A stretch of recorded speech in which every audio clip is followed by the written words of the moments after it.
এরকম একটি প্ল্যাটফর্ম পাওয়া, দীপ্তির মতো একটি প্ল্যাটফর্ম পাওয়া যেখানে হাত ধরে অনেকের স্বপ্ন পূরণ হবে ডেফিনেটলি। তো কি বলতে চাইবে, আজকে তো জয়ী একজন হবে কিন্তু বাকিরাও পার্টিসিপেন্ট, কি বলবে তাদের? আমি বলতে চাই যে এরকম platform is very very important, কারণ আমি এরকম একটা প্ল্যাটফর্ম থেকেই উঠে এসেছি এবং আমি মনে করি যদি আমি পারি বর্ধমান থেকে উঠে এসে তাহলে সকলে পারবে। মনের জোরটা is very very important, honesty is very important, আর তিনটে D is very important, which is determination, discipline and dedication. এই তিনটে জিনিস থাকলে এগিয়ে যাবে সবাই। আজকে কে জিতলো বাকি জিতলো না ডাজন্ট ম্যাটার। দীপ্তি এই জার্নিটা, ওদের এক্সপিরিয়েন্সটা যেটা হলো সেটা খুব ইম্পর্টেন্ট। আমার মনে হয় 20 জন যারা এখানে আছে তাদের সবারই জার্নি আজ থেকে শুরু। আজকে এখানে তোমার নিজের শুরু দিনের কথা সেগুলো মনে করছে? অ্যাবসলিউটলি। যখন প্রথম রাউন্ডটা হচ্ছিল অবশ্যই আমার মনে পড়ছে ওদের মনের ভেতর কি চলছিল, সবটাই আমি ফিল করতে পারছি। তুমি কি ভীষণ করা যাস নাকি কাইন্ড হার্টেড? দেখো, জাজমেন্ট এমন একটা জিনিস যেখানে তোমার কোনো রকম ইমোশন দেখাতে পারবে না। তোমার মানে করা যে ব্যাপারটা, মানে রাগ বা তোমার একজনের বায়াসড হতে পারবে না। যেটা সঠিক সেটাই তোমাকে চুজ করে দেবে। It's a very very difficult job. So আমার মনে হয় আমি ডান্স বাংলা ডান্সেও সেটা করি এবং এখানেও সেটাই করার চেষ্টা করি। আজকে এই লুকটা তো স্পেশাল বলাই যায়। all my looks are special. সময় একটি পূর্ব ভারতের খুব গুরুত্বপূর্ণ একটি সৌন্দর্য প্রতিযোগিতা এবং আমার মনে হয় আমরা প্রত্যেক বছরই আমরা কেন যারা এই জগতের লোক তারা প্রত্যেকে মুখিয়ে থাকে দীপ্তির জন্য। এবং আমি অভিনন্দন জানাতে চাই এই সময়কে দীপ্তি যাদের প্ল্যান তাদেরকে, তাদের যাদের ব্রেন চাইল্ড, যাদের এই বিরাট কর্মকাণ্ড মূলক কত সহজ কথা তারা করছেন। এবং এই বছর এই সময় দীপ্তিতে জেলা স্তর থেকে প্রচুর মানুষ এসেছেন, তারা এক একটা জেলার প্রতিনিধিত্ব করছেন। আমি বলতে চাই যে কেউ হয়তো জিতবেন, অনেকে হয়তো জিতবেন না, কিন্তু এরকম একটা মঞ্চে আসতে পারাটা কিন্তু একটা বড় অ্যাচিভমেন্ট, বড় একটা অর্জন অনেক স্কুল, সেটা মাথায় রাখতে হবে তাদেরকে।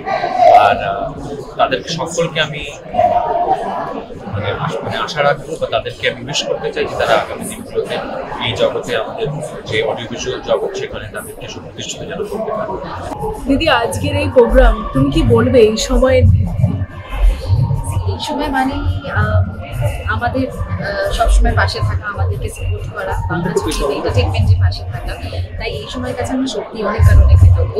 এবং তার সাথে সাথে এত সুন্দর একটা প্ল্যাটফর্ম, দীপ্তির মতন একটা প্ল্যাটফর্ম যেটা কিন্তু আজকে একটা বিশাল বড় জায়গা নতুন ট্যালেন্টের উঠে আসার জন্য। নতুন যারা অ্যাম্বিশিয়াস মানুষ রয়েছে, তারা স্কিলড অ্যান্ড ট্যালেন্টেড, তাদের কিন্তু নিজেদের এই কি বলবো এই সত্তাটাকে, ক্রিয়েটিভিটির জায়গাটাকে প্রকাশ করার জন্য কিন্তু একটা দুর্দান্ত প্ল্যাটফর্ম। আমি আশা করবো যে এই প্ল্যাটফর্ম আগামী দিনে আরো বড় হোক এবং এই মঞ্চটা স্বপ্ন পূরণের একটা মঞ্চ হোক। দিদি, প্রত্যেকের জীবনে একটা স্ট্রাগল থাকে। এই যখন এই জিনিসগুলো শুনছো, নিজেকে কতটা তার মধ্যে নিজের স্ট্রাগলটা খুঁজে পাচ্ছিলে তুমি? সবসময় ভালো লাগে, কারণ আমি বিশ্বাস করি যে আমরা একে অপরকেই ইন্সপায়ার করি। আমরা একে অপরের সব থেকে বড় ইন্সপিরেশন। এবং এই এখানে মঞ্চে যারা রয়েছেন, যারা হয়তো আগামী পর্বে আরো এগিয়ে যাবেন বা হয়তো তারা অন্য কিছু একটা নিজেদের জন্য বেছে নিতে পারেন, কিন্তু এই যে বন্ধুত্বগুলো, এই যে সম্পর্কগুলো তৈরি হলো, বা এই যে এতটা সময় তারা একে অপরের সংস্পর্শে থাকলেন, গ্রুমিংটা পেলেন, সেগুলো, এবং এই যে একে অপরের গল্পটা, যেটা তুমি খুব সুন্দর প্রশ্ন করেছো, একে অপরের গল্পগুলো, এগুলি কিন্তু ইন্সপায়ার করবে তাদেরকে আগামী দিনে আর একটু সুন্দরভাবে বাঁচতে এবং নিজেদের স্বপ্নগুলোকে পূরণ করার চেষ্টা করতে। আমি প্রথমবার আসছি, এটাও একটা ব্যাপার।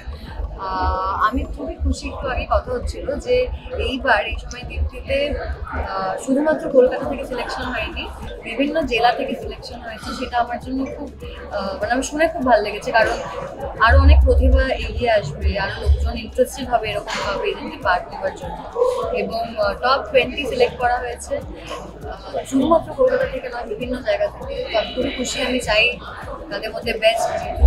অথচ আমার জন্য এটাও একটা বড় ব্যাপার যে এইরকম ইভেন্ট হওয়ার জন্যই মানুষ আরও উৎসাহিত হয় যে আমি আরও নির্বাচনে পার্ট নেব বা বিভিন্ন কন্টেস্টে পার্ট নেব। আর যখন রিচটা বেড়ে যায়, কলকাতার বাইরেও যায় লোকজন, ঠিক আছে না, একটা বড় ব্যাপার যে আমি আমার ট্যালেন্টটাকেও দেখাতে পারবো। সেরকম একটা প্ল্যাটফর্ম এটা। আমি খুবই খুশি যে এরকম ইভেন্ট করা হচ্ছে, প্রত্যেকবারই হয় এবং আমি চাই এরকম আরো এগিয়ে যাক and all the best to the winners. Top 3 দীপ্তি, দেখা যাক কি হয়। তোমার এক্সপেরিয়েন্স মডেলিং এর অভিজ্ঞতা আমার তো নেই। আমি অভিনয় দিয়ে শুরু করেছি, অভিনেতা হওয়ার পরে ওই সময় ছোটখাটো র্যাম্প ওয়াক ইত্যাদি করেছি, কিন্তু তার সত্ত্বেও আমার মনে হয় যে অভিনয়টাই আমার কাছে সব। তোমাকে যদি কখনো চান্স দেওয়া হয় মডেলিং করা, তুমি কোন ড্রেস তুমি চুজ করবে, কোন ফ্যাশনে? আমি তো পছন্দ করি,